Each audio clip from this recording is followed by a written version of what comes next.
You already own it. It costs about 2.0 at the hardware shop, a blue and green box that has sat in American cupboards for over 130 years.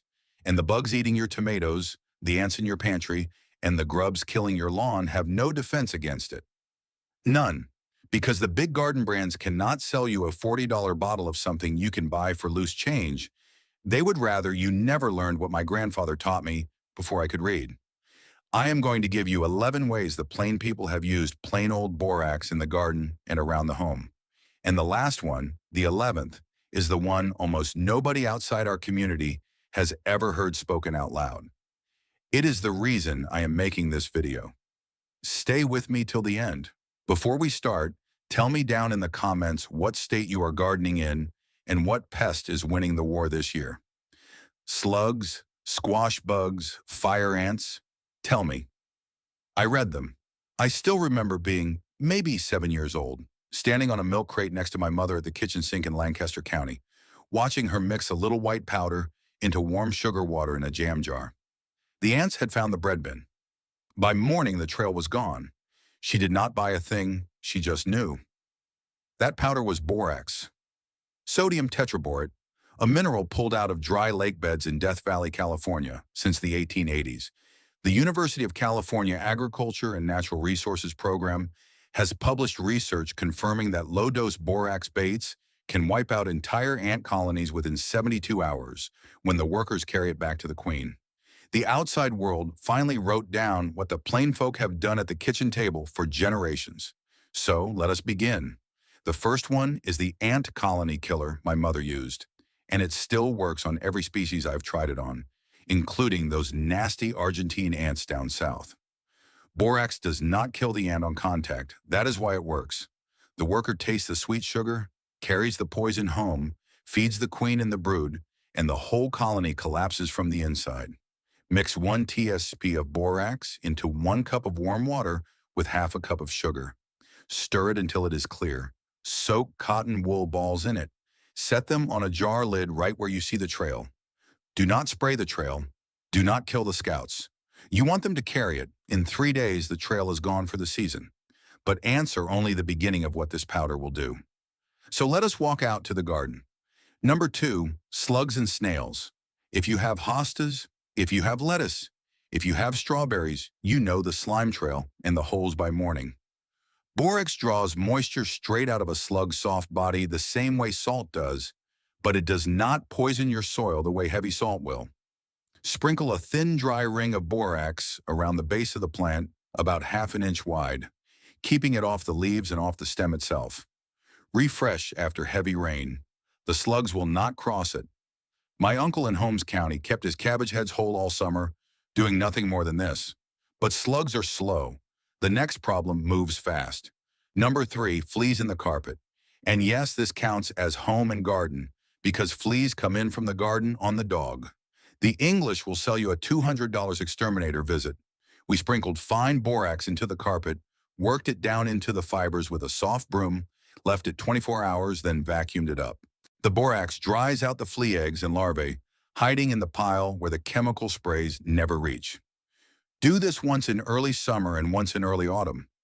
Keep pets and small children out of the room while it sits. Therefore, the cycle breaks and you stop feeding the pet shop flea product machine month after month. Number 4, cockroaches. I do not like to talk about them, but every old farmhouse gets 1 or 2. And a friend who moved to Florida tells me they are the mice of the South down there. Mix equal parts borax and plain white flour or borax and icing sugar. Dust it in a thin line behind the fridge, under the cooker, along the back of the cupboards.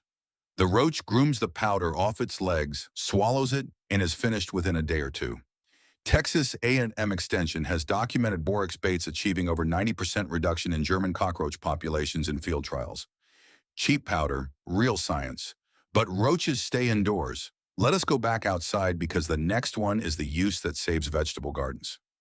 Number 5, boron deficiency in your soil. Now this is different from killing a pest. This is feeding the ground.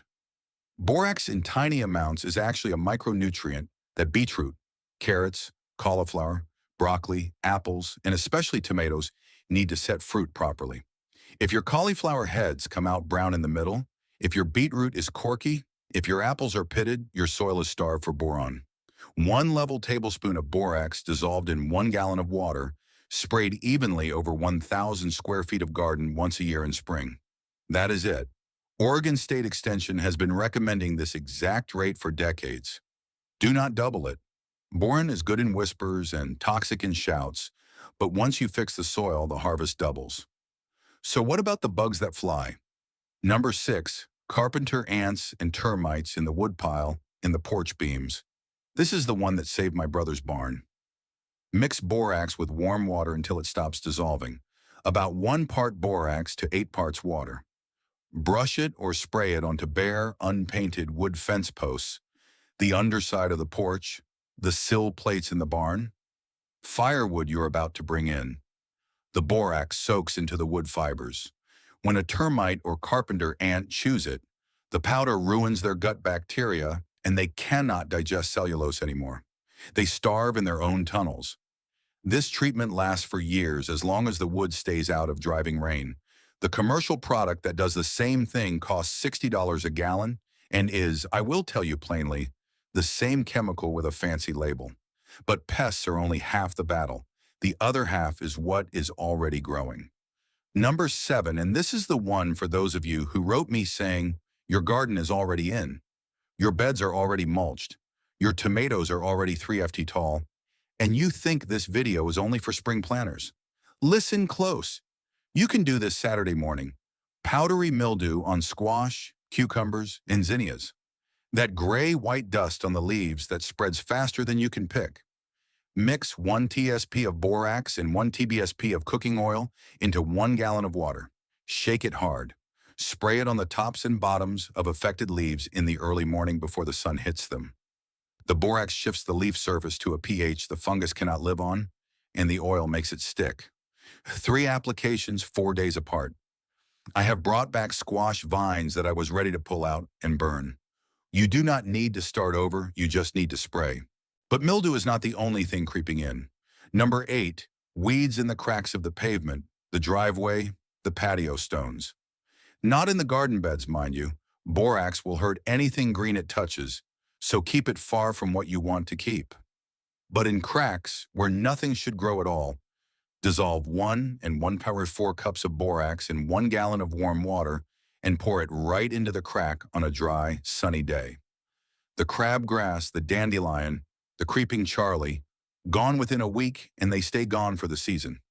My father used to do this every June around the milk house.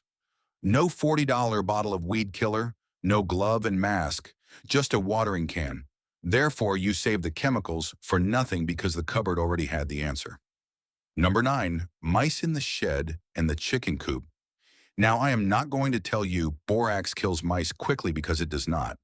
But mice will not cross a heavy line of it the same way they will not cross a line of peppermint or steel wool. Sprinkle a generous band of borax across the threshold of the shed, around the base of the feed bins, behind the chicken feeder. The fine powder gets on their feet, they lick it off, and they decide your shed is not worth the trouble. They move on to the neighbors.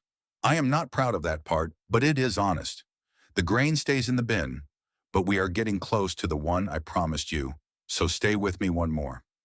Number 10, mold and mildew on the cellar walls, on the underside of the porch, on the north-facing cladding where the sun never reaches. The English buy a spray bottle of mildew remover for $9 that is mostly water. We mix 1 cup of borax into 1 quart of hot water, scrub it into the moldy spot with a stiff brush, and leave it. Do not rinse it off. The borax keeps working, drying out the spores for weeks afterwards. My grandmother did the cellar steps every April, 87 years old when she passed, and her cellar never smelled like a cellar.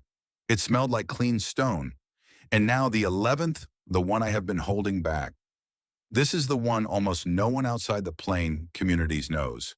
And I only learned it because my wife's father, a beekeeper and orchard man up near Sugar Creek, Ohio, sat me down on a hickory stump one September afternoon and told me the use is for coddling moth, the worm in the apple, the single worst pest of home orchards in America, the reason your apples have that brown tunnel running to the core. Every garden catalog will sell you pheromone traps for $15 each, sticky bands, sprays that cost 30 a bottle, and have to go on 7 times a season. Here's what we do instead, and I want you to write this down. In late winter, before the buds break, late February in the south, late March up north, you take a heavy paintbrush and you make a thick paste of borax in warm water about the consistency of cream. You paint a wide band of it around the trunk of the apple tree from about a foot off the ground up to about 3 ft high. That is it. The codling moth larvae overwinter in the bark crevices of the trunk. When they wake up and start to crawl up to the new buds in spring, they have to cross that band, and the borax destroys them before they ever reach a leaf. One painting, one tree, pennies. This was written about in an old USDA Farmer's Bulletin from 1914, then quietly dropped from the new editions once the chemical companies arrived after the war. My father-in-law learned it from his father, who learned it from a bulletin clipped out and pinned to the inside of the smokehouse door in 1926. I have used it on my own 4 trees for 11 years. Last autumn, I cut into 40 apples to check. 38 of them, perfectly clean to the core. The other 2, a worm each. That is the kind of harvest the catalogs do not want you having for free. So there it is. 11 uses for a $2 box of borax that the plain people have leaned on, while the rest of the country has been quietly trained to spend hundreds every spring on bottles and bags and sprays that do less. You did not lose this knowledge by accident. It was simply not profitable for anyone to keep teaching it, but you are getting it back one cupboard staple at a time. And that is a small kind of freedom most folks have forgotten the taste of. If you are the kind of person who refuses to pay $40 for what $2 already does, you belong here. Tell me again down in the comments, what state are you in and what pest or problem are you fighting this year? I read everyone, and I answer what I can, and sometimes your question becomes the next video. Hit subscribe if you want to keep recovering the plain, practical know-how that built this country before anyone tried to put a price tag on it. Next time, I'm going to show you what a single cup of plain wood ash from the wood burner does to the worst weed in any American lawn. There is one weed in particular that cannot survive it. I will tell you which one next time. Before I let you go, though, I want to circle back and put a few more honest tools in your hands because I have been getting letters, real paper letters, some of them from folks in Pennsylvania, Ohio, Missouri, Tennessee, and one all the way from a farm outside Bozeman, Montana, asking me to go deeper on the borax itself, where it comes from, why it works, and why, if it is so simple, nobody at the county extension office seems to mention it anymore. So let me sit with you a few minutes longer at this kitchen table and tell you the rest of what I know. Borax, the white powder in that $2 box under your sink, is sodium tetraborate. It is mined, not manufactured. The largest deposit in the United States sits in a town called Bourne in Kern County, California. And that mine has been pulling the same mineral out of the ground since 1872, when a man named Francis Marion Smith, folks called him Borax Smith, started hauling it across the Mojave Desert with those 20 mule teams you have seen on the old soap boxes. That was not advertising fluff. Those teams were real. 20 mules, 2 wagons, and a water tank pulling 10 tons of borax at a stretch across 165 miles of open desert from Death Valley to the railway line at Mojave. For 6 years between 1883 and 1889, those teams never lost a single wagon.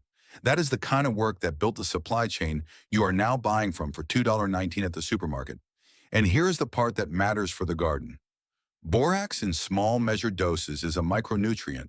Boron, the element at the heart of it, is something every fruiting plant on your property actually needs in trace amounts to set blossoms properly. A tomato that drops its flowers, a pepper that will not fruit, an apple tree that blooms heavy in May and then gives you a thin crop in September.